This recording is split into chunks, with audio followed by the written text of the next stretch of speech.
Howdy, welcome to Mount Mercy. If you're a stranger to us, Mount Mercy students, thank you for coming.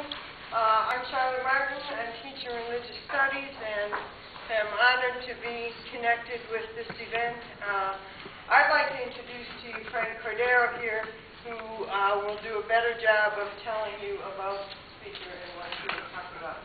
So again, thank you very, very much for coming. Thanks, Charlotte. I'm Frank Cordero. I'm from the Des Moines Catholic Worker. As you might be able to see by this T-shirt, we're celebrating our 35th anniversary in Des Moines.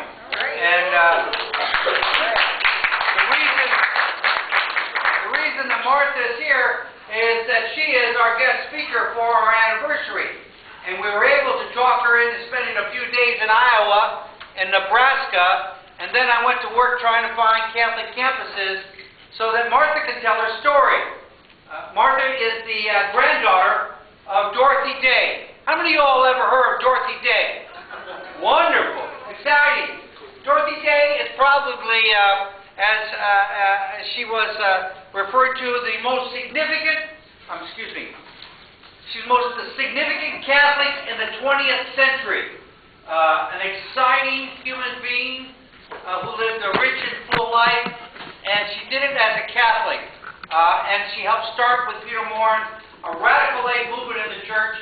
Did you hear that? Radical lay movement in the church in the 30s, and it's continuing to grow and prosper. And Martha is going to tell us about her grandmother. She's going to tell us about the Catholic Worker.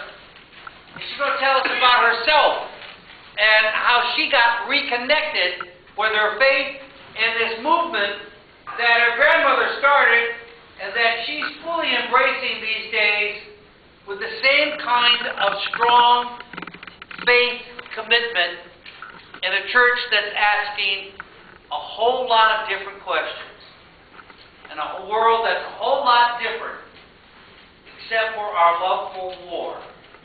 And that's why we're here to speak to that. So enjoy Martha Hennessy. We will for the next few days in Iowa.